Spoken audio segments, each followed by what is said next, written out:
What's going on, guys? This is Mike with the 1% Mindset Podcast, man. First of all, I'm excited to be back for this new season, and I have a special guest. And before I even say who it is, I wanted to do his normal introduction. So I'm going to start with yo, yo, yo, yo, yo, yo. We have my good man, Sean Croxton. How are you doing, good sir? I'm good. I'm good. I was a little busy this Friday morning. I saved up some work for Friday morning, but I'm doing good, man. I can't complain. Life is good. How are you? I'm pretty good. I'm pretty good, man. First of all, I want to thank you for just taking the time, man, out of your schedule. I know there's a lot that you do, so I definitely humbly do appreciate myself, and the listeners are definitely appreciative of you taking this time to speak with us. So thank you, My definitely. pleasure. Thanks for having me. Absolutely.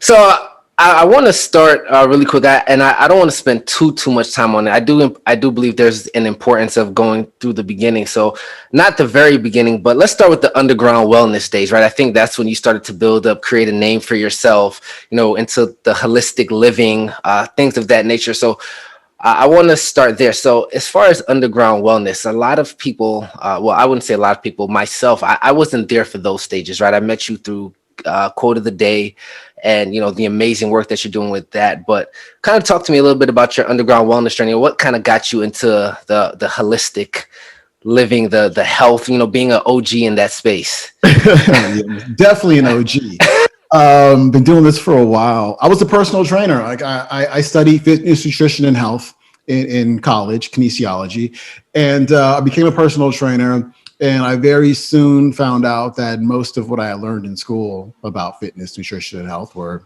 totally ass backwards, right? And so I started reading books by people who had a message that was counter to what I learned in school. So Lauren Cordain, Dr. Weston Price, Rob Wolf, those guys, more real food paleo guys. And I started to use that approach and got good results with myself and my clients. And just about the same time, because it was hard to find somebody to talk to about this stuff because it was so counter to what the common narrative was around food. I started a YouTube channel. It was 2007. YouTube had just started. And I was like, wait, I can make videos on YouTube and talk about this stuff and it's free. Like, why not? Let's do it. So I started making videos. The name eventually became Underground Wellness, got a pretty significant following doing that. And it's pretty cool to see like what's happened with the YouTube space since then. It's like, wow, I was one of the first ones. It was like me and Kevin Gianni and like Dr. Mercola back then. And so really happy to have been a part of that. So in that space, as far as like the food intake, obviously there's the fast foods and stuff like that. Do you not eat, I guess, the chickens, the meats? Are you like vegan? Like what does that look like for, people even transitioning into that space, which is a space that I actually thought about, just researching as well. The message eventually became JERF, JERF, which essentially means just eat real food. Because the different diets out there can become so complex and they're hard to follow. And you can only eat between this time and this time. And you got to get your macros right and your percentages and da-da-da. It's like, hey, guys, if somebody has a terrible diet, they're eating like cupcakes and ho-hos and Fruit Loops all day. Having them jump all the way to a keto diet overnight is going to be hard. But if I can get that person to just eat real food, is it meat? Is it poultry? Is it fish? Is it shellfish? Is it a fruit? Is it a vegetable? Is it a nut? Is it an egg? Right? Those are real foods. Let's roll with that for a while. I think that's a more practical way to do it and a more sustainable way to do it for the person. That makes sense. The reason why I asked, I decided in the top of 2020 in January, I said I want to go vegan, right? Because that was kind of the space, and I was vegan for about 3 days. And I also wanted to not eat like between the hours of like 6 a.m. and 2 p.m. I lost weight. It lasted for 3 days. It didn't work. I went back to eating chicken and all the normal stuff. So I love that real food space because it makes sense, right? For someone like me who grew up eating everything, right, including the junk food, the McDonald's, all that unhealthy stuff. It was a huge transition for me to even get to that space.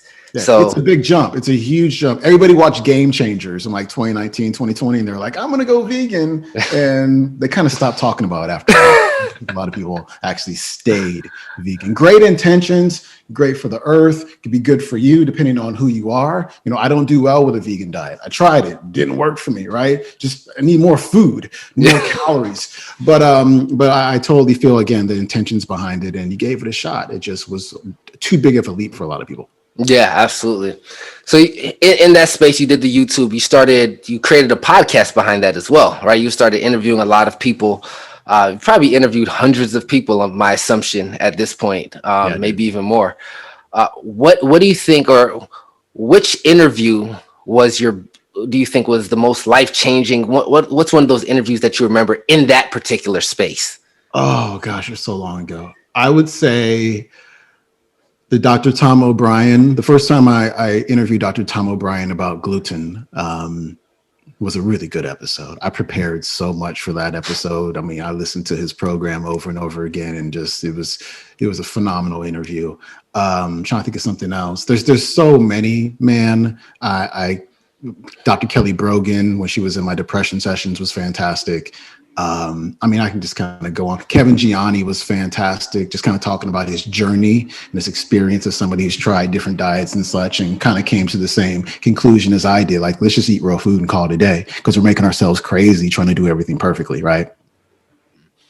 I remember hearing you. I don't know if it was a email newsletter I read or just speaking. I remember you said you used to prepare when you did these interviews for like 40 hours, right? You used to Mhm. put like actual work weeks Mhm. in to prepare for these big interviews. As far as sustainability, like did you, or do you felt like you eventually like crashed and burned? Was it did you feel okay? Like what was that like? Because when you talk to an average person, especially doing an interview, Yeah, right? It seems like, wow, like you spent 40 hours researching. What was that experience like? it was phenomenal. Like, I think if you're going to be great at something, you have to be obsessive.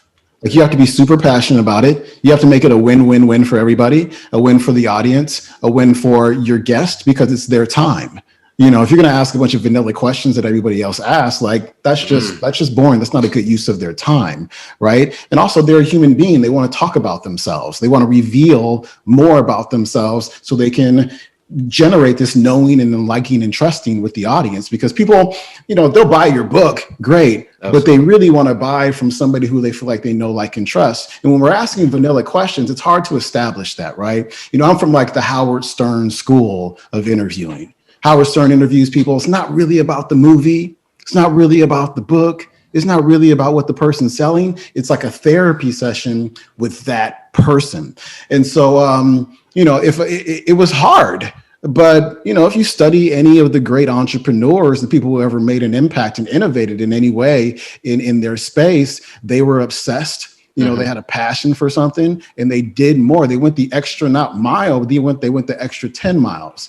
And so after doing that for, I don't know, 7, 8 years, I just wanted to do something else. And I wanted to spend less time learning somebody else's stuff and actually learn what I really wanted to learn, so I can become the expert instead of always interviewing experts. You know what I'm saying? And so that gave me space. But if I didn't want to become an expert, I'd still be interviewing people, because I'm really fucking good at it. Pardon my French. I'm phenomenal at it, but it just takes time. If anybody out there wants to be a phenomenal podcaster, a phenomenal interviewer, and you really want to stand out, do what I did.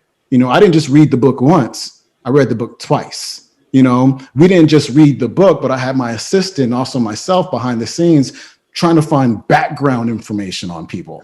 Like, I want to know what makes them tick. I want to know what their childhood was like. I want to know their traumas. I want to know how they got over them, because that resonates with people. And it's relatable as compared to always talking about the highs. Let's talk about the lows. Let's humanize the person instead of always elevating them as an expert. So I think that's important if you really want to stand out in this space, because there's thousands and thousands of podcasters these days. It's not like when I started back in 2008 or 2009. It's a tough world out there. And so your timing is fucked up right now. So since your timing is screwed up right now, then you have to stand out, and your skills are what's going to make you stand out.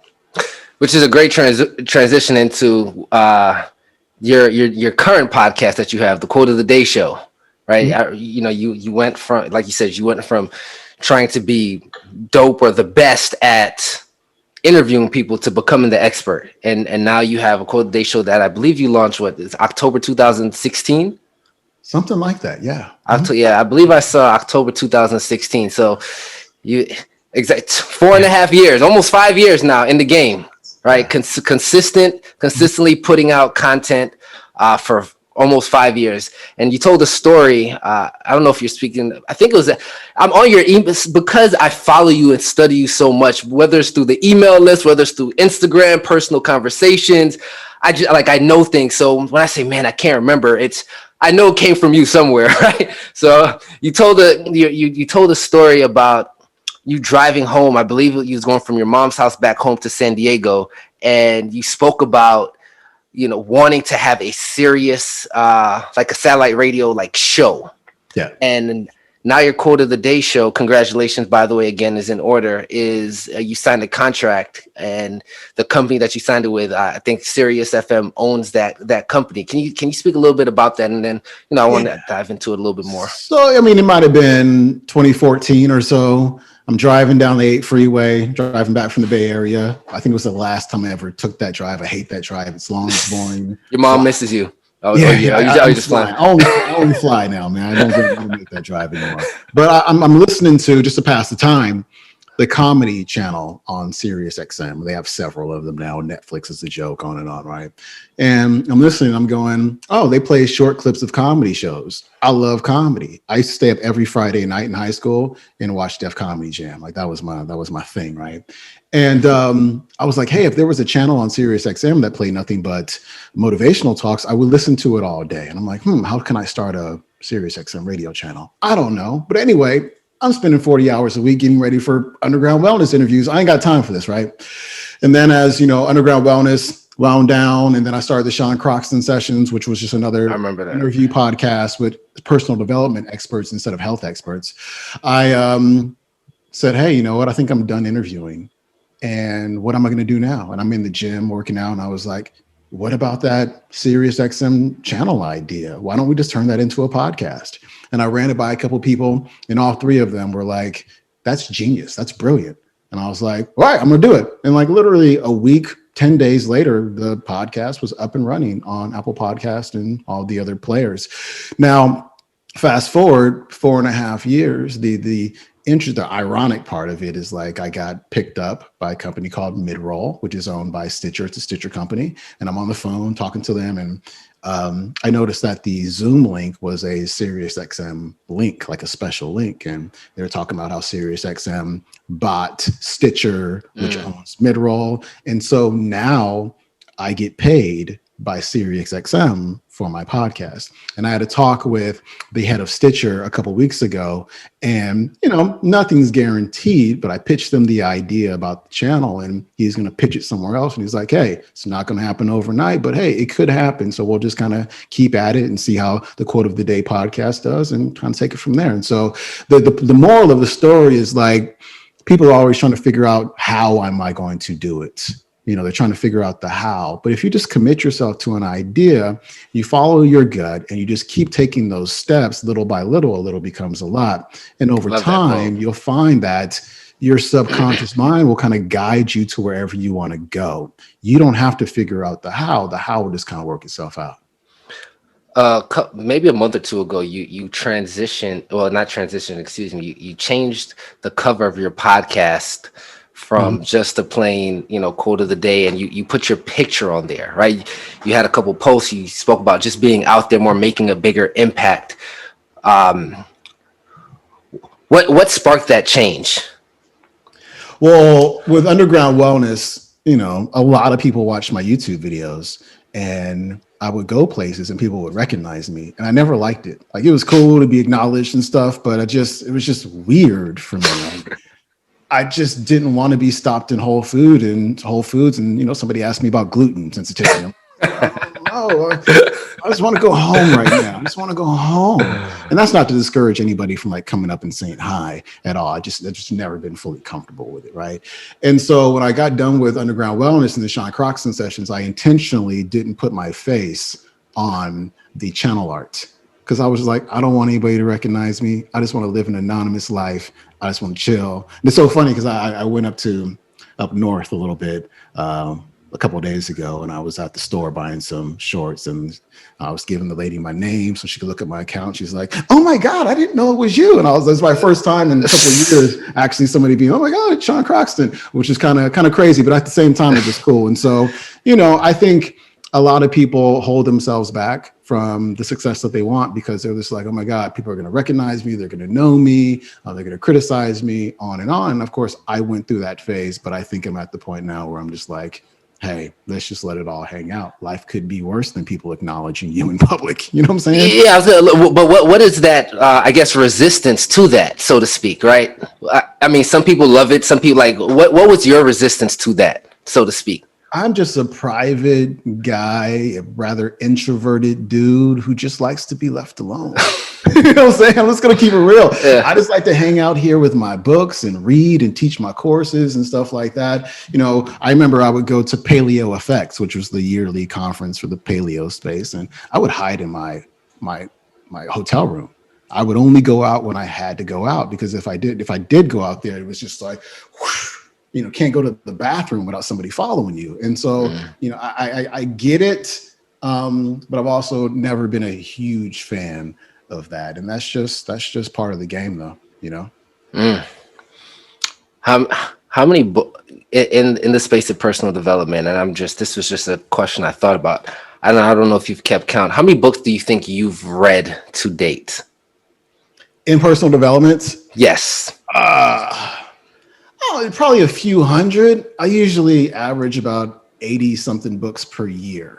So wow. A few hundred. Yeah, I'm good. And then probably my entire life, probably about 500 in my entire life. That's a decent amount. So in that space, you started at that time, I believe it was called Fitlit, which was the book club, which is now, was it Fitlit or Financially Lit? Rich Lit. Okay. Society. Yes, the Rich Lit Society. So you've been doing book clubs for a book club for many years now at this point. Years. I started my book club originally a few years back, and then I took breaks. Right, for me, it was a lot to constantly cultivate these questions, run the show, so to speak. And I got burnt out, and you do it consistently, at least since I've been around. I'm not sure if you've taken breaks prior to, but since I've been around, it's been consistently every Wednesday, 8 p.m. Eastern Standard Time. By the way, go check that out because it's a phenomenal book club when I have the chance to join. But how do you sustain? And I'm asking these questions because a lot of people they go through things, they start things, and whether it's a desire, whether they're just mentally drained, like it eventually subsides. And everything that you've done to date that I've seen so far, you've been able to not only maintain but excel in, even if it's for an extended period of time. And I'm not sure how long the Rich Lit Society has been around, but between that, the podcast, like there's the courses, like you've been consistent, and there's something there, and I want to know, what do you think that is? That's what successful people do. We're consistent people. You gotta get step by step. There's the mountain over there. You're trying to get to the top, and you just got to take step by step by step by step. You can't be on one path and taking your steps. I was about to sneeze. You can't be on one path and taking your steps and trying to get to the top of that mountain and then be like, you know what, I'm going to change my mind and go over here and start doing another path. Consistency is key.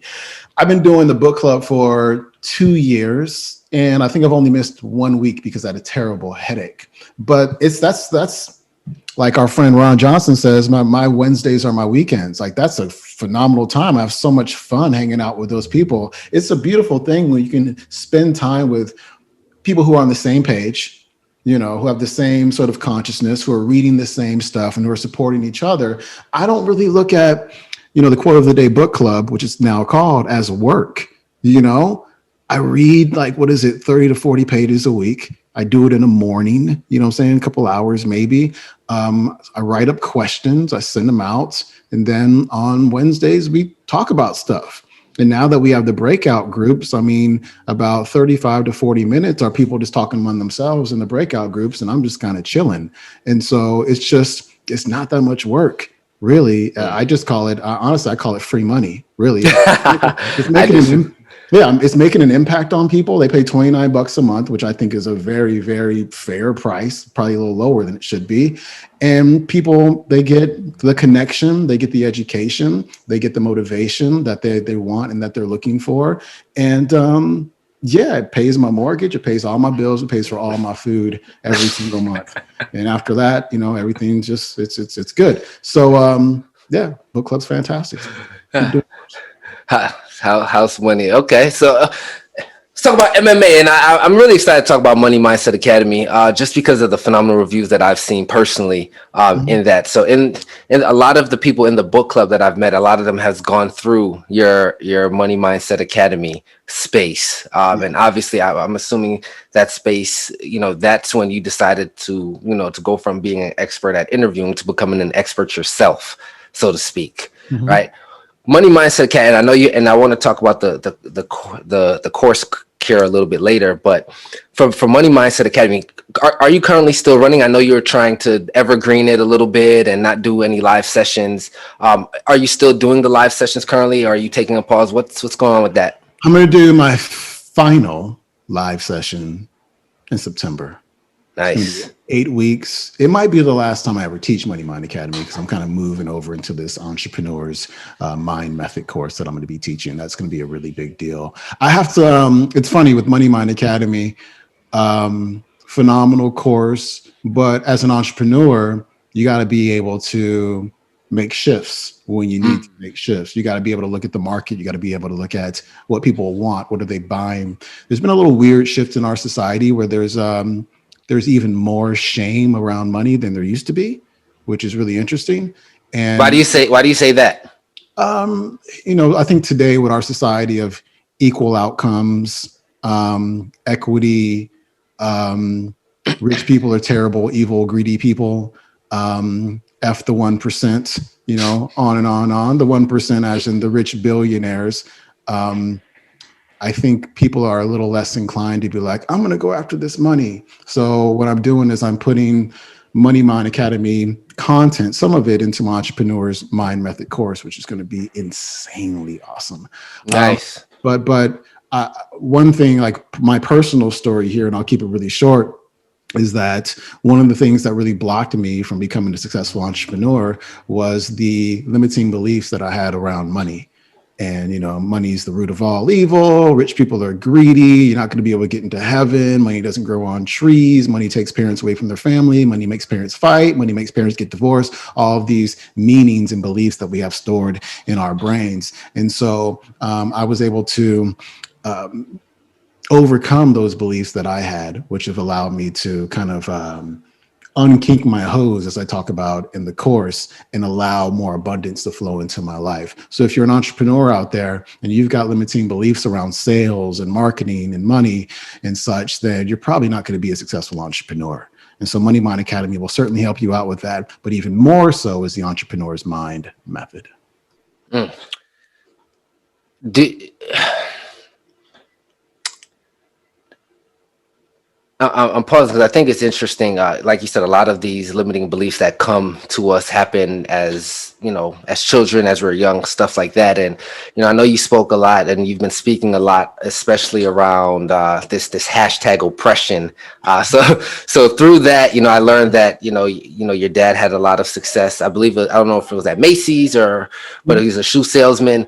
Do you think, I guess, early on, did they instill that disbelief in you?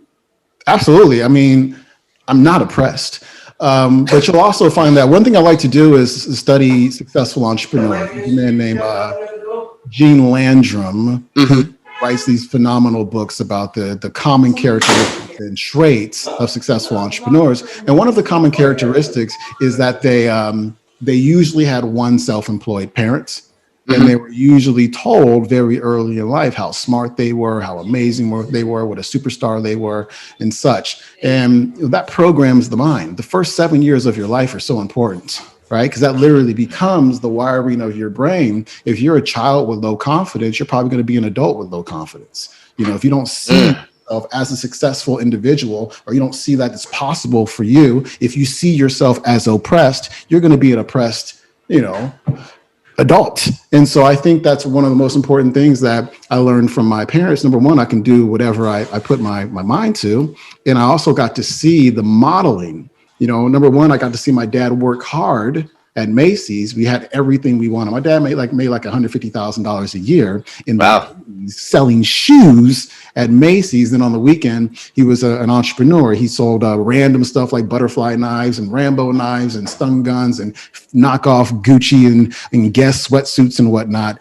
And so I got to see him as an entrepreneur. And I got to watch him do his thing. And that literally laid down tracks in my brain for entrepreneurship and confidence and self-esteem and independence, right? And nonconformity. And so it's no wonder that eventually one day I became an entrepreneur and I became successful because I had the model. A lot of people don't have that model. The examples that I like to give for this is like Marie Forleo. Marie Forleo's tagline is like, everything is figure outable. Well, she learned that from her mom at a very young age. Not everybody was raised by their mom to believe that everything was compatible, but Marie got that. That's why she's successful. Gary Vaynerchuk, he writes about in his book, Ask Gary V. He says, my parents instilled me with a high sense of self-esteem to march by the beat of my own drum, right? And so when Gary, comes on YouTube or Instagram cursing like a sailor, right? He doesn't care what you think about that, because no matter what you say about him, his self-esteem protects him from that. He's like, whatever, your words don't hurt me at all. I'm gonna keep doing my thing. And so your upbringing plays a huge factor in who you become in your life. Now, if you didn't get it, is it changeable? Of course it is. But I want to circle around to this. People who look like you and me, unfortunately, because of this narrative around oppression, if you think you're oppressed and you see yourself as oppressed, you are going to be oppressed. We act like we still live in the 1950s and 60s, which is wild. We don't anymore. We see people of color crushing it in life, successful in life, making lots of money, doing the thing that they love to do, things that weren't even really possible 50, 60 years ago. But at the same time, we call ourselves oppressed.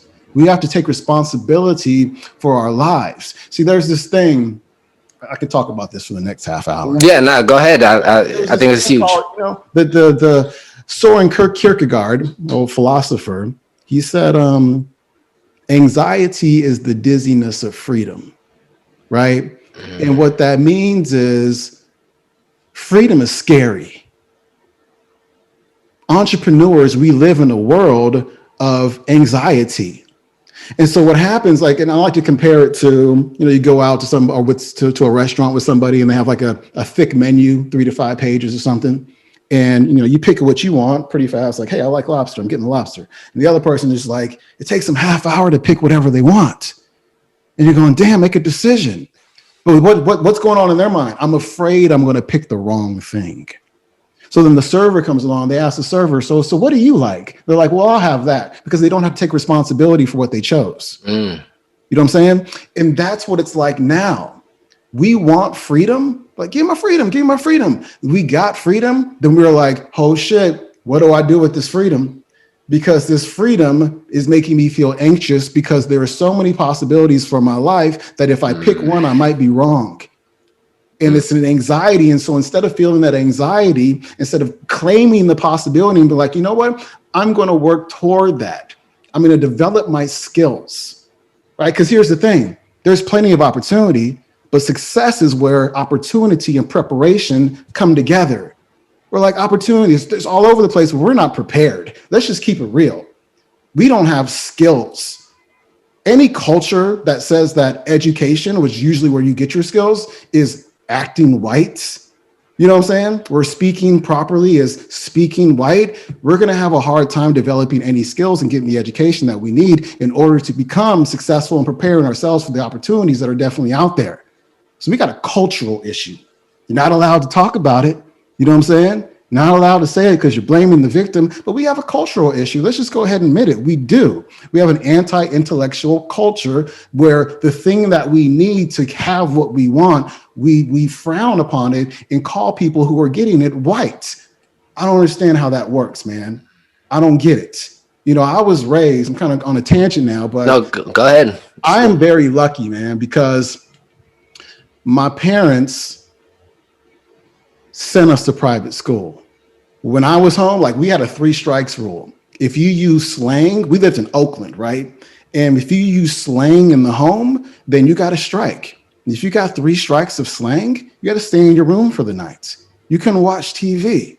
So we learned to speak English because if we didn't, then we wouldn't be able to watch TV. So my brother and I, we were raised, even though we lived in Oakland, we picked up a different culture because of our parents. And that's why we've been able to become successful.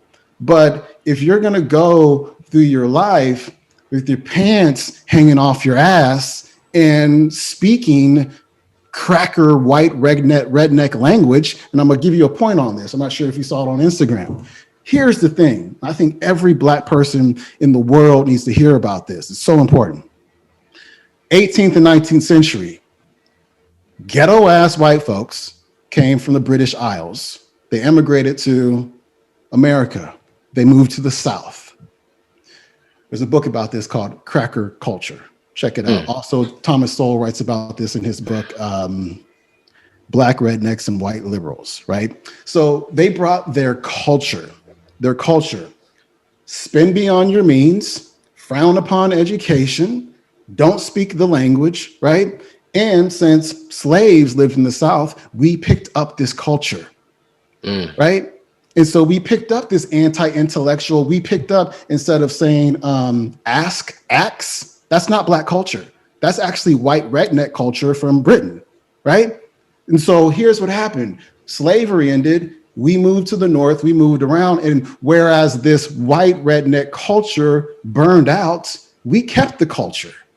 And so when someone says to you, oh, you smart, you acting white, or you're talking proper English, you're talking white. No, you're actually the one who's talking white because you are still using English that you learned, that our ancestors learned from cracker redneck white people who came from the British Isles. And so it's not true. You know what I'm saying? This is English. What we're speaking today, this is English. And so I think that more people in our community need to have the gumption and the courage to speak the truth. You know what I'm saying? And I know that there is slavery happened and it was not a good thing. But at the same time, you have to look at the fact that slavery was a global thing.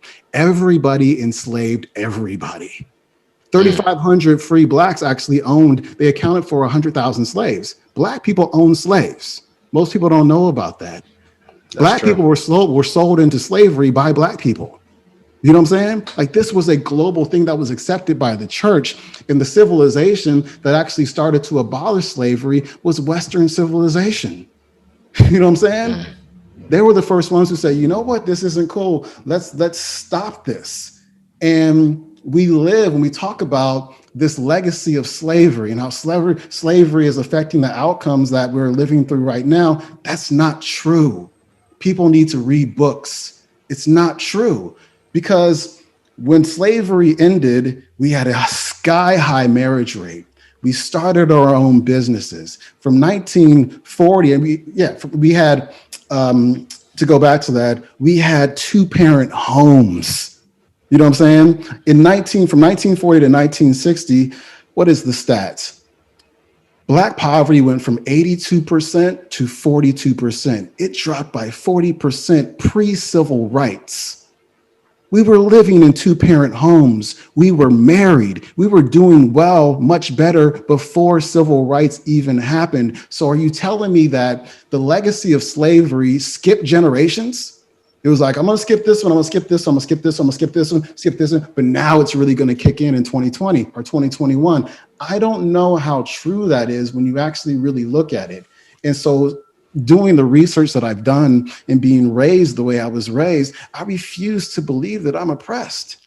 I believe that whatever opportunity somebody has, I have that opportunity and nothing's stopping me. And one last thing on this. I talked about this on the podcast. I told you I could talk about this for a half hour. No, Here's the thing. When I started my YouTube channel, because we hear all the time, society is keeping me from doing this, woo, woo, woo, right? When I started my YouTube channel, there was no checkbox that asked me if I was Black. There wasn't. When I started my podcast, there was no checkbox that said, are you Black or are you not? There wasn't. And so we use these excuses, really, and we say, well, I'm Black, I can't do that. The only person stopping you is you. It's you. Because when I signed up for my payment processor so I can collect payments online, there was no checkbox for are you Black? Green is green. You know what I'm saying? And so we got to stop this. But as long as this narrative keeps going on and our children continue to hear it over and over and over and over again, it becomes part of their subconscious mind. And the subconscious mind sets the direction for your life. So whatever you believe to be true, you will confirm it to be true. It will shift your perception. So all you see in your life is oppression. I've never gone through my life seeing oppression everywhere. I see opportunities all of the time. And that's why I become successful. Thank you for coming to my TED Talk. No, I mean, I can see, or obviously, just with our relationship, like I know the passion you have behind it and just really doing that. But I do want to ask, because I think a lot of people will say this, you mentioned the statistics and, the poverty rate amongst African Americans in a two-family household, we're a lot, lower. But then when you look at something, let's say, for example, the Tulsa massacre or the bombing in Philly or, the crack epidemic that's happened that, redlining, stuff like that, that's, directly impacted or affected Black families. Do you think that Right. possibly restarted things and, people being alive to see that, being alive for it now, especially in the 80s, the 90s, the crack epidemic, like, do you think that actually has played a role in that for them personally experiencing that? Oh, yeah, totally. I'm not denying that there is oppression out there, right? I'm not denying that Black people have not gone through stuff. Not saying that sometimes people misconstrue what I'm saying. Yeah, so I want to clarify. Yeah, that's good. What I'm saying is like, I can personally, this is me. I can choose to overcome whatever comes my way. Like I can make that choice. We tend to, in the community, we're very communal people. And I agree. We forget that we're also individuals. And we kind of come up against this conflict where if I go on to social media and say, hey guys, I'm not oppressed, prove me wrong, I'll wait. Some Black people get mad at me because they're like, no, Team Black, don't say that. But forget, like you guys are forgetting, like I'm an individual where I support the cause, right? I do think like some things are screwed up, but at the same time, I'm not going to be stuck in this. I'm an individual. We're all individuals. We all have the ability to rise above it all. Culture is so important. If you think about, the Jews do very well in our society. They do. They don't go around talking about the Holocaust all the time. Japanese were interned by Americans in the USA in the 1920s or 30s. I think it was World War I. They do very well in this country. Chinese came here fleeing Mao because millions of people were killed with communism in China. You don't hear them talk about, the murders in communist China. They come here, they pull up their pants, they go to school, they read, they learn, they stick together, and they do really well in our society. We are still stuck in the late 1800s. No other culture is still talking about their events. You know what I'm saying? It's not that they didn't happen. They're not denying that they did or that they happened. They're just saying, yes, it happened, but hey, I have a choice. It happened, but I'm still going to go out there and crush it. We need more of that in our culture, in our Black community. It happened. Cool. Acknowledge it. It was screwed up, but you got to live your life.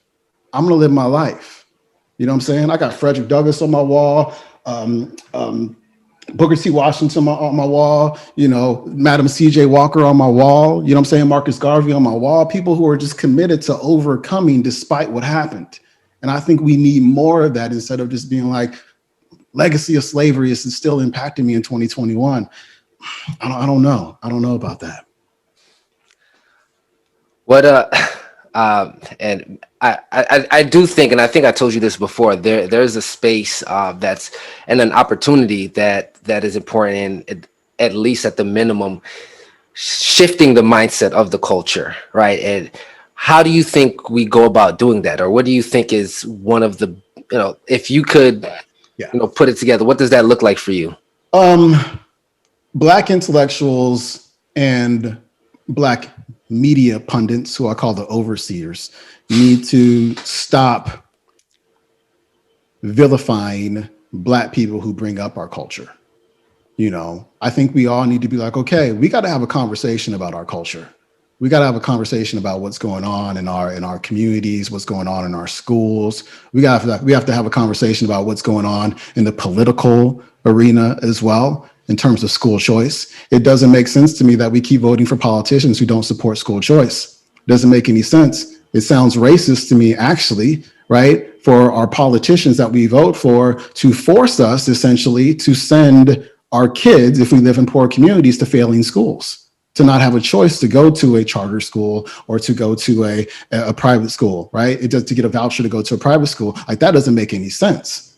70 to 80% of minority families who send their kids to a public school actually want school choice, but we keep voting for people who don't support it, because the teachers unions give 90% of their donations to Democrat politicians. So Democrat politicians are choosing donations over the education of your child. Doesn't make any sense to me. It's very bothersome. And so we need to have conversations about that and have the courage to talk about these things the way that I'm talking about them right now. If more people talked about them, they become more accepting. There's starting to become people out there who are like, whoa, what's going on right now doesn't really make a whole lot of sense. And yes, I get that the intentions are good, but what are the outcomes? What are the outcomes of the welfare state? What are the outcomes of affirmative action, right? When I went to school, like, I probably got into school on affirmative action. I had decent grades in high school, but I was like working 4 jobs at the time. And I was smart. I just didn't apply myself. So when I got into school, into college, I lived in like the EOP dorm. I think it was Equal Opportunity Program dorm, or Educational Opportunity. So essentially it was me and a bunch of other minority kids, right? Mm-hmm. Usually from like LA, the inner cities of LA. And I remember, because they knew I can write, and people would always say, hey, Sean, can you read my paper and tell me like what I need to change and da-da-da. And I would read these papers and I'd be like, in my mind, how did you get into the school? Like, how did you get, like, why are you here? I don't understand. Like, this is 7th grade writing and you're in college. And so due to affirmative action and quotas and such, we're being placed in schools that are a mismatch for us. We shouldn't be there. Number one, the education that we got in elementary school and high school should have been a lot better. But also, when you put kids who aren't qualified for a school into that school, what usually happens? They're gone by sophomore year. Mm-hmm. 75% of my friends from Maya Hall at San Diego State University were gone sophomore year. They flunked out because they weren't qualified to be there in the first place. That's a problem. Because do you think they went to another school? No, a lot of them just gave up. Some of them went to another school, but a lot of them were just like, hey, I'm not cut out for college. They had their self-esteem knocked around a little bit because they were like, I got into college. And they're like, whoa, college is way too hard for me. And so we got to, again, look at these programs and be like, okay, I understand the intentions, but let's look at the results of them. And instead of continuing to do this over and over again, let's understand why they're not working and if it's even a good idea in the first place. Do you think the select few, for example, you being an anomaly, I'm sure there's a few more. I don't like that word anomaly. I don't like the word anomaly. I don't like outlier. I don't like lucky or anything like that. I worked really hard. Yeah. Okay. So the smaller percentage, how about maybe that's better verbiage, right? Yeah. You being the smaller percentage to have the success, right? To go forward. Is that worth, in your eyes, that opportunity, these laws being in place, the affirmative action, is that like, hey, 75% didn't work, but for these 25, for this 25%, like it was 100% worth it? No, I think, it's not. It's not. No, the answer is no. Okay. To put 75% of those kids in, I'm not quoting statistics here, Yeah, but yeah, yeah. Just but to put a large portion of those kids in schools that they should not have been in the first place, I don't think that's just at all. And I think that the consequences of that kind of outweigh, the positive stories like myself. I could have gotten into another school. I could have gotten to whatever university and crushed it there because I was supposed to be there. And at some point been like, hey, I want to go to Berkeley now. You know what I'm saying? But it didn't happen that way. And I'm not mad about the way that it happened to me by any means, but I am a little mad about the people who should not have been there. If you're in the 13th grade, you know what I'm saying, and you're writing at a 7th grade level, you shouldn't have been there in the first place. That's a problem. yeah. I do want to give you I want to speak a little bit about the course care, because that's your new program that's coming up in the fall. I believe September, you said you're looking to launch it, maybe before. But yeah, I just kind of want to speak to it a little bit because I'm really excited. I'm actually really excited to be a part of it, or to be one of the first, adopters of the course. But can you speak a little bit about it, and ultimately why you decided to create it? Oh man, this is going to be my best work so far. Here's the deal, man. I've been online for 13 years. I've sold lots of courses for other people, and especially internet marketing courses. Mhm. However, when I consider all of the courses that I've sold for people and all of the courses that internet marketers have sold around business and marketing, and social media and such, I don't see that many people actually getting results. That's a problem. I've got a stat here in front of me. Let me pull it up. I signed up for a course a couple of years ago, and it was $2,000, and it was $997, I believe. And the person who created the course was like, this course has produced 232 six-figure earners, and this course has produced 15 millionaires. And I was like, that's dope. Like, I want to take this course. And then at some point, I pulled out my calculator because he had also said that about 10,500 people had actually taken the course. And I was like, wait, those 10,500 people were looking to at least earn six figures. And you're telling me 232 became six-figure earners and 15 became millionaires? What's the percentage on that? And it was 2.4%. 2.4% actually got the result that they wanted. That's a problem. How many people buy internet marketing courses and never finish them? How many people buy internet marketing courses, finish them, but actually never do anything? You know what I'm saying? With the information, what do? They just buy another course. Yeah. They buy another course, and they buy another course. And now they spent $20,000, $30,000 on courses, and there's nothing to show for it in their business, right? It's a very common story. And I think we need to stop this. We need to understand that a lot of the people who are developing these courses, they're wired differently than you. Just like I talked about Marie Forleo earlier, learning from her mom, everything is figure outable, right? That's an entrepreneur mentality. Gary Vaynerchuk and his self-esteem. My man Frank Kern, he's one of the greatest marketers of all time on the internet. And he talked about how his grandfather always told him, you can be whatever you want to be. There are a lot of people who didn't get that, from their family. They didn't get that early in life. And so when it's time for them to go out and become an entrepreneur, if you don't have that mentality, if you don't have that wiring, then it's not going to happen. So there's three things I'm going to be covering in the course. Number one is to release your limiting beliefs. Because here's the thing, my friend, if you want to be in business, what does business involve? Sales, marketing, money, and yourself. Mindset. Yeah. If you've got limiting beliefs around sales, marketing, money, and who you are, you're probably not going to be successful in sales, marketing, and money. You're not going to generate a profit. Every time you go to sell something, you're on a webinar, right? And you're doing 45 minutes and you're killing it. And you get to the pitch and you're stumbling all over your words. Why is that? Because you have fear around sales. Because you have a problem with accepting money and receiving money for your services and your products. You don't feel worthy of it as well.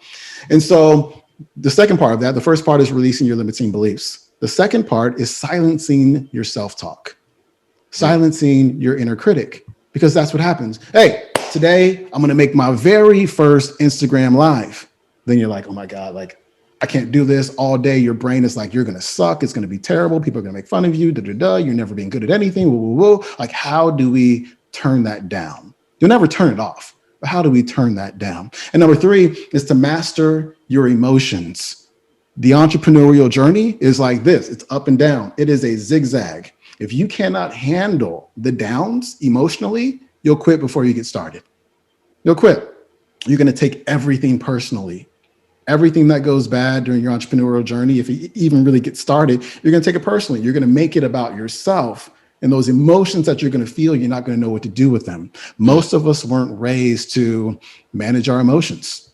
You know what I'm saying? We're just kind of let them go. And at the same time, we suppress them as well. And that really keeps us from becoming successful entrepreneurs. So those are like the 3 core components of the Entrepreneur's Mind method. In the Course Cure, which is going to be the free book that I'm launching in the next week or 2, I talk about 5 things, 5 invisible reasons why high ticket internet marketing courses aren't helping your business. I got them in front of me here. Number 1 is your convictions. Like, what do you believe to be true? Because you're always going to prove whatever you believe to be true. You know what I'm saying? So if you believe money's bad, money's going to be bad. If you believe you suck at sales, you're going to be bad at sales.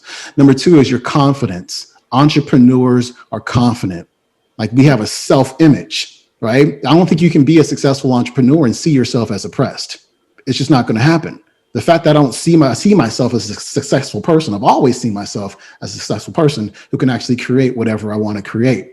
So that self-image is what I bring into my business, which is why the businesses and the podcasts and most of the things that I've done I've been able to be successful at them, because that's essentially who I am. Number 3 is your emotional capacity that we talked about earlier, right? How well do you manage your emotions? Number 4, this is huge, is your commitment. You know, you have to be committed. If you're going to be an entrepreneur, it's one of the hardest things you'll ever do. I agree. It's hard. If you're not committed, you're screwed. It ain't going to happen. Period. Point blank. You know, I took this seminar with my main man, Dr. Srini Pillay, and I was complaining about something that we talked about earlier around, like, if I become as successful as I really want to become, like, there's going to just be people. I'm not going to be able to get away from people just constantly tapping me and being like, hey, can you do this? Can you do this? Can you do this? Can you do this? It's just going to be hard for me to do it, because I'm kind of an antisocial person to a certain extent, right? I'm rather introverted. And he says, Sean, the reason you don't have the business that you want is because you're not committed to having it. Once you become committed to having it, then you'll have it. And it was like that simple 2 sentences were like, that's real. I haven't been committed to having the business that I want. I've been able to take it to a certain level, but I haven't been able to get to the 8-figure level, the massive impact, because I wasn't committed to it, because I was making a lot of excuses around it. And that's what a lot of entrepreneurs do. They never get committed to the plan. You know what I'm saying? They just like, oh, maybe I'll try it and, I'll see how it goes. But if it doesn't go well, then I'll stop. Maybe I'll try next year with next year's New Year's resolution, which eventually goes away on January 14th. And number 5 is your community. Like, if you are an entrepreneur and you bust your butt all day working to help people and to create products and programs and services, and then you hang out with people who aren't really entrepreneurial and all they do is complain about everything in their lives, you're screwed. You become the 5 people you hang out with the most. And if you don't change those 5 people, or go less often, don't stay as long, right? And go hang out with some people who are entrepreneurial, who are going to support you, you're going to have a hard time creating a successful business when you're hanging around with the wrong people. So those are the 5 things. And so that's just the free ebook that I'm putting out in a couple of weeks, maybe next week. And then that's going to lead into the course. I'm going to do like a early adopter enrollment period in September. So I'll take a limited number of students, run them through it. The students who run through, I'm going to need mentors and coaches down the road. And so they'll get first dibs at becoming mentors and coaches for my students. So it's going to be pretty sick. Like, literally, it's cool because, since I got this contract with Sirius, I essentially have like a book advance where I have an automatic check coming in every month, right? Which minimal work is like 4 hours a week that I work on the show, which is nuts, right? But this is giving me so much time to sit down and to really nail this course. And when people see this course, they're going to be like, oh my God, this is the most incredible thing I've ever taken before. It's going to be sick, man. I'm really excited about this. Yo, congratulations, and I do want to say, even though with the 4 hours you do, again, it started in 2016, right? So that's super vital. Man, I definitely want to be present to your time. So I got a first, few. They didn't send me a calendar invite for this 10 o'clock call. So if you want to go a little longer, go for it. okay, cool. Hey, we have a little bit more of a treat. Excellent. So number one, I'm actually extremely excited about this course, just because of not only who you are, but just the community you built together. You know, one of the things that you said, I think it was the last one where you said community is huge, right? For me, and I think a lot of people in the entrepreneurial space, especially when they're starting out, don't have that community, and especially within the Black community, right? Yeah. Just being frank, and so the the fact that you can build a community that people, all walks of people, obviously, but especially um, the minority community can come around is huge. Being able to see someone who looks like them, who's gone through the walk of life, I think that is that's huge. So I'm extremely excited about it, and I think it gives you a platform to really, again, have that impact that you so desire. I mean, we spoke for a good length about the oppression hashtag, and I'm super happy we did. But ultimately, having your core beliefs, your core values of who you are and what you try to provide, looks like it's dripped all into that course to me, right? Based on like what you want, and the mindset piece. So I'm extremely excited about it. And I'm sure your followers, your fans, people who really look up to you and follow you are extremely excited about that as well. And so Yeah. definitely salute. I'm pumped about that, man. Like I said, people are really gonna love it. It's gonna go deeper than anything you've ever taken. But at the same time, it's gonna be deep, but it's also going to be simple and easy to understand, which I think is one of my strong suits in my teaching, especially when I used to do YouTube videos. And then like sometime next year, I'm gonna start a podcast teaching some of these things about Black history that have been conveniently omitted from the narrative. And instead of being, one of those successful people who's always telling other people what you can't do, which is so common. Like, I don't understand like why people become successful, especially Black people, and they're constantly like, we got it so bad and you can't do this and the system's rigged against you. Well, if the system's rigged against us Black people, then how did you become successful? Like, I don't understand how that works. How are you the exception? How do you roll on a Rolls Royce? How are you making $1 million a year? You Black too. How does this work? You might have heard me on my podcast talking about, I went off on this particular day, talking about Black speakers, right? I love us. Don't get me wrong. I love us. But damn, Van Jones, you can't go around talking about how bad we got it, and your speaker fee is $100,000 for an hour. Damn, Angela Rye, you can't go around talking about Black people this, Black people that, crying on TV and such, and you're making $30,000 to $50,000 an hour. Jamel Hill, you're making $30,000 an hour for a talk. I don't know how oppressed we are when we can go on stage and talk about our oppression and walk off that stage and pick up a $30,000, $50,000, $100,000 check and be okay with that. I don't get it. I don't understand how one of the co-founders of Black Lives Matter bought a $1.4 million house. I don't understand how that works. If we're so oppressed, why are you not oppressed? I don't get that, man. I think as a community, we need to start asking ourselves these questions like, what's going on? How was Stacey Abrams $200,000 in debt? Now she's got $3 million of property. How does that work? I don't get it. It kind of sounds like a racket. It kind of sounds like people are making money off of this oppression narrative. And I just feel like we need to have a nice long talk about this in our community. You know what I'm saying? How is Jesse Jackson rich? How is Al Sharpton rich? I don't get it. They're supposed to be oppressed too. You know what I mean? Instead of telling me I'm oppressed, why don't you teach me how you did it? That's what I love about Steve Harvey. I talked about this on the show last week. I love that Steve Harvey, he's successful, but he's doing his darndest right now to show other people how to become successful like him. I need more of that. No, that's huge. Yeah, Steve Harvey's a great example. I actually love Steve Harvey, and just just the element from, you probably saw a lot of him when you used to watch, Def Comedy Jam and stuff back in the day, to just the human being he is now, right? And that's definitely a mindset shift, right? Him, Will Smith is another one that I definitely watch a lot of, because I think he does a lot around mindset as well. So, Yeah. man, that's no. Just real quick, it's a violation of Joseph Campbell's hero's journey. And the hero's journey is like, you lived in particular circumstances, which were not good circumstances, we'll say. And then you go on your journey and you go through the trials and the tribulations and the ups and the downs and the obstacles, and you get through them. And then at the end of that journey, you go back home to the community and you share your story and you tell them how you did it so they can do it too.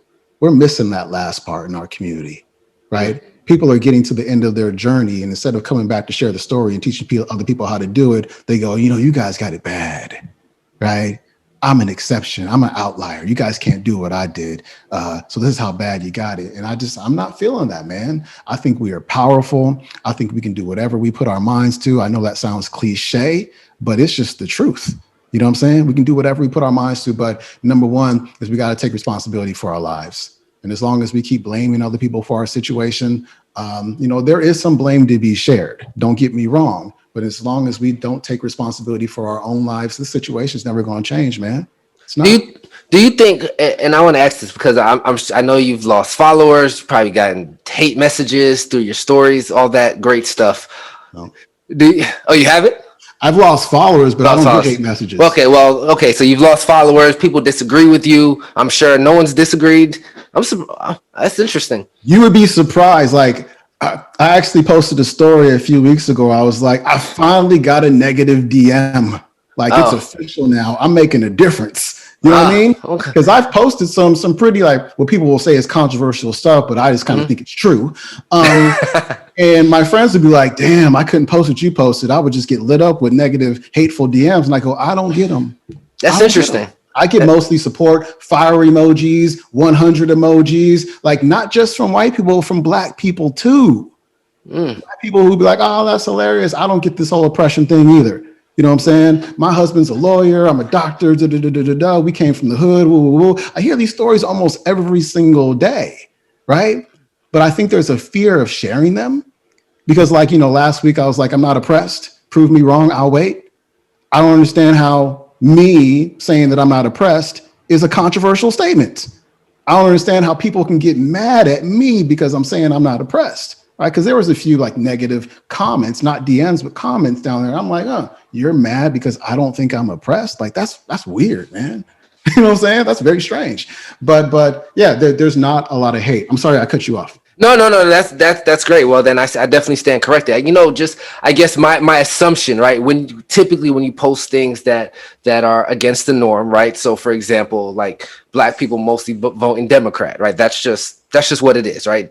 I think the number is like 90% or whatever it is. Yeah. And so when you speak about that, or when you speak about minorities not being oppressed. My assumption was like, man, there's some backlash there, right? Being a public figure. That's interesting. Okay, well, because my question originally was going to be, do you think there's a better way to get it across to people in a way that may not be, probably less friction, right? That's different. But I mean, if you're not getting anything, either A, they don't feel it, or B, maybe they don't. I don't know. I think the way that I present it isn't really a friction way. It's not a friction manner that I do it. I think that's what people appreciated, that it's literally just saying, here's the fact. This is the fact.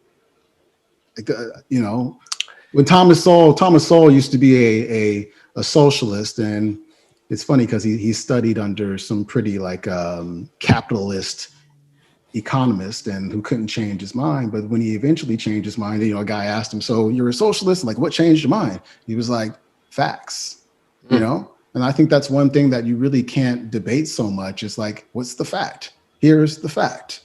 Here's what we keep voting for. Here's what we keep getting.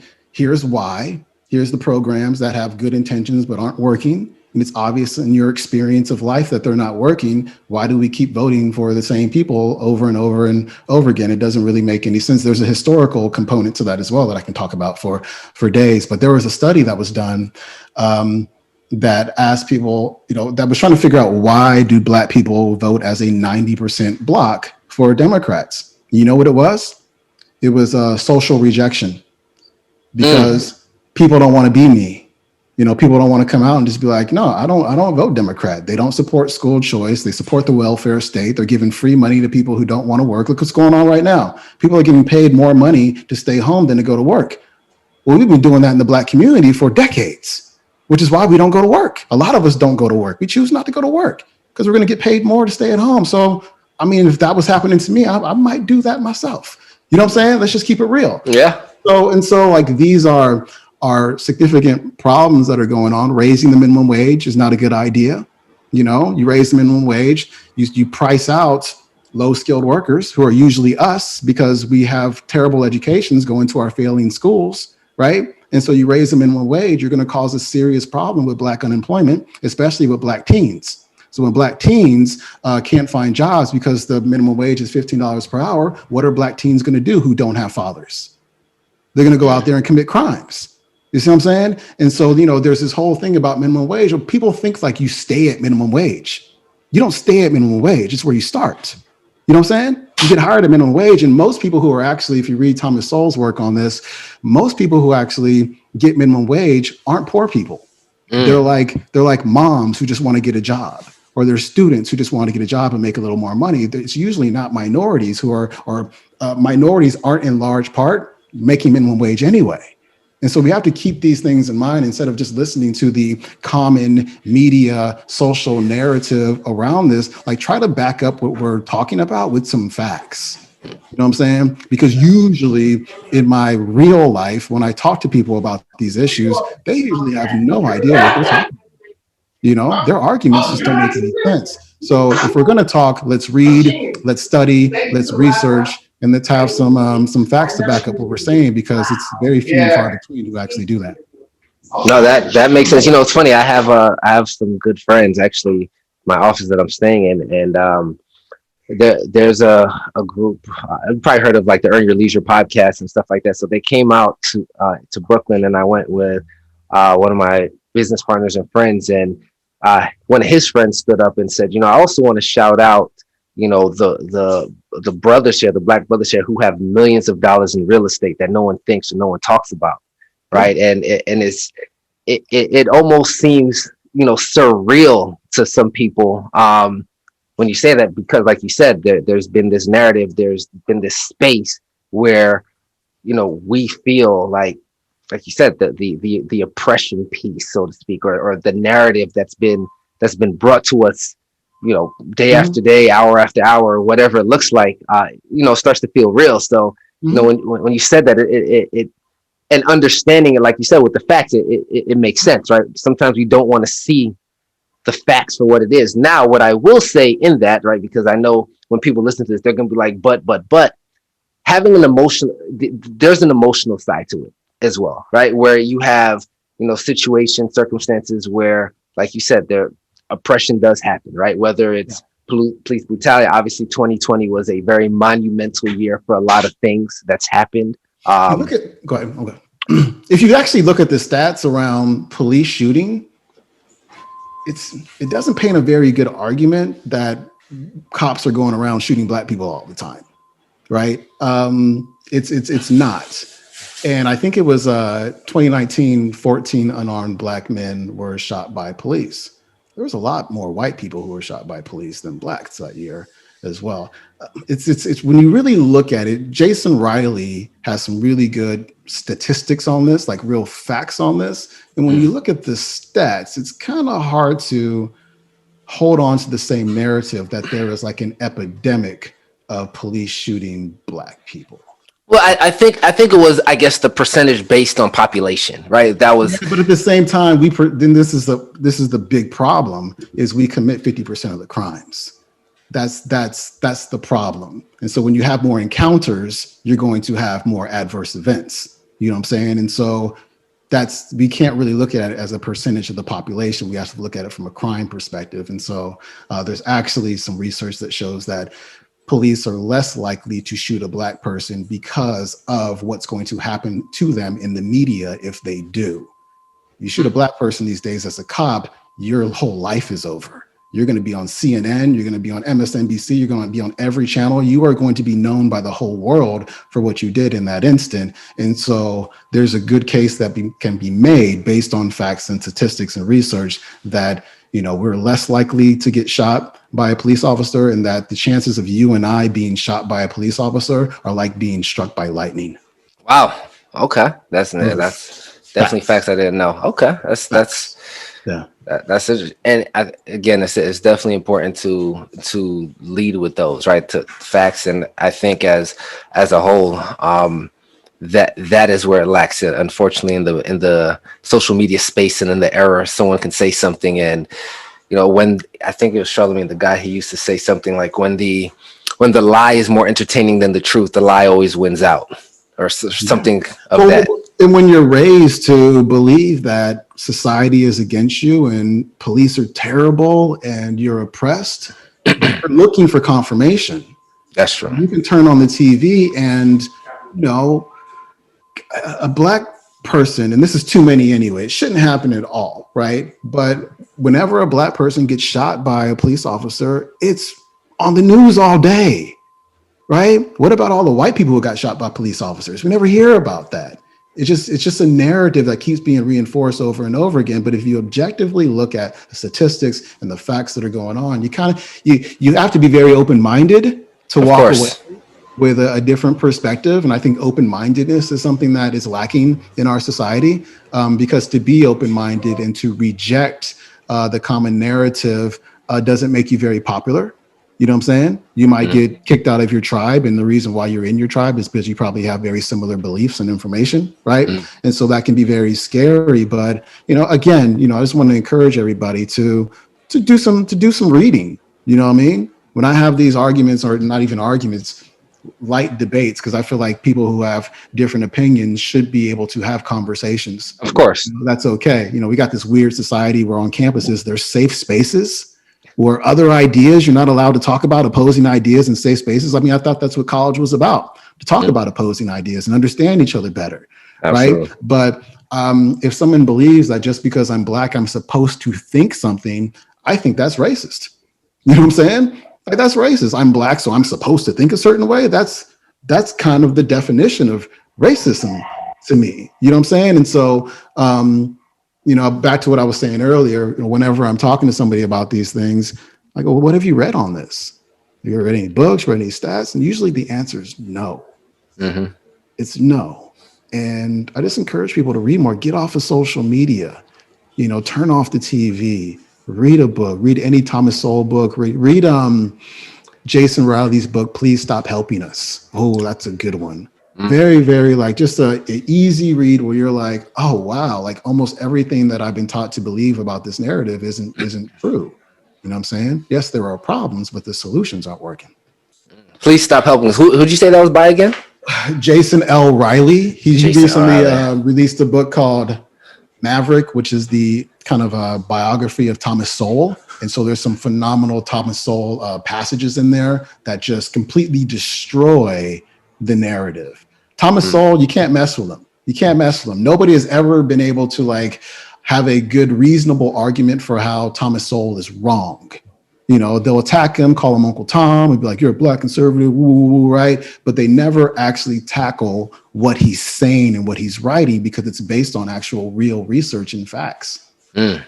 Okay, no, that's definitely a book I'll have to pick up. So, and if you're listening, you definitely should as well. So, man, that's a lot of powerful stuff, Sean. I definitely appreciate just all the wisdom and knowledge that you've kind of poured in, and that openness is huge, right? I even, you know, I was having a conversation with someone even around COVID, right? And I'm not trying to get political or anything, but even now, so, right, you don't see stats or anything, or, you know, people dying like on it now, whereas, you know, supposedly it's increasing. Whereas, you know, you look at 6 months ago, there was always a ticker, right, that was going on.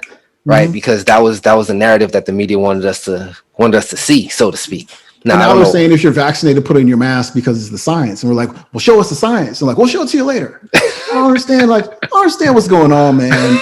I don't understand what's going on right now. People aren't paying attention. Our country is going in the shitter real fast, man. We got an inflation problem. Inflation is Badly. tax. When the Yeah. government prints money, you get taxed. Yeah. Inflation. People are just like, whatever. Gas prices are sky high. You got an immigration problem, and Black people need to be concerned about the immigration problem because those people.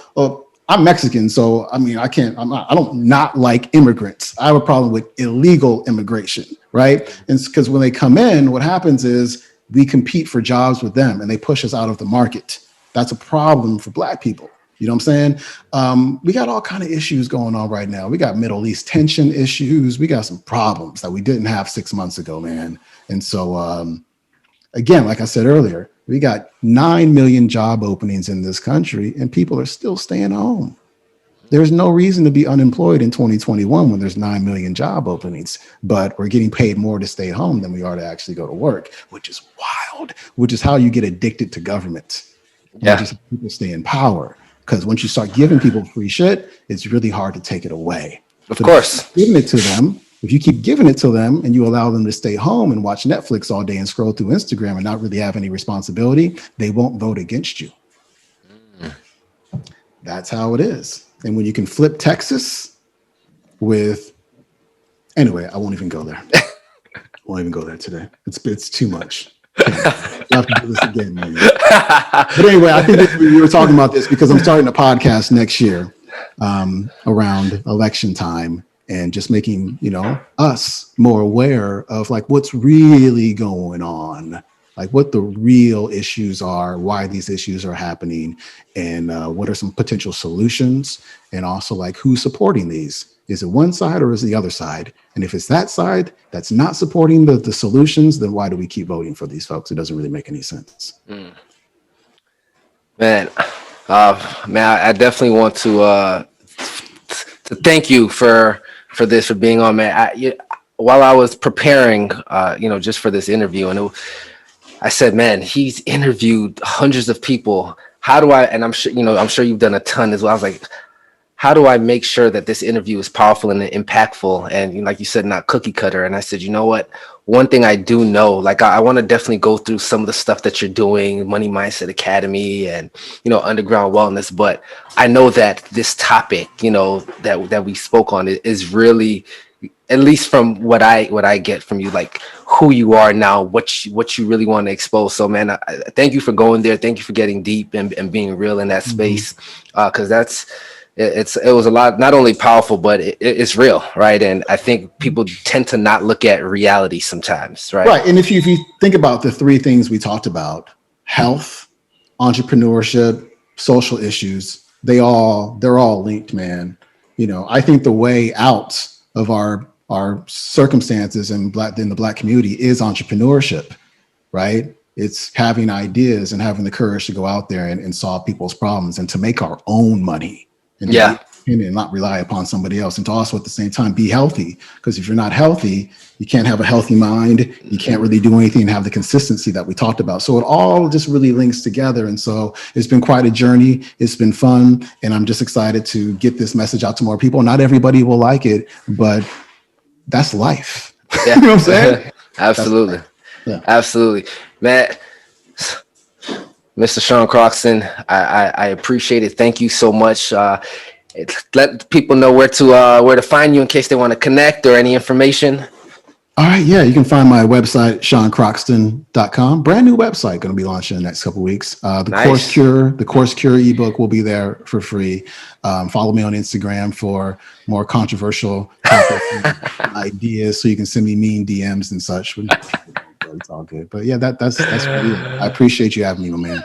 Thank you so much, man. I definitely appreciate it. And guys, this is definitely one of the best, if not the best, just interviews that I've done throughout my time, man. So hope you guys enjoyed it as much as I did. Can I add one thing? Absolutely. I'm to cut you off, but I think this is so important. I want everybody to pick up a book by Shelby Steele called The Content of Our Character. The Content of Our Character. One of the most powerful books that you can read as a Black or minority individual. The content character. Let me write this down in my book. The content of our character. The content of our character. Mind blowing. Yes. Nice. Yeah. Shelby Steele. Shelby Steele. He crushes it. All right. Nice. I'm gonna pick that up today because I needed a new book anyway. So I took a few down, but that's one that I'll definitely start with. So, all right, guys, you guys heard it here first. I appreciate you, Sean. And for the listeners, love you guys. Appreciate it. Take care.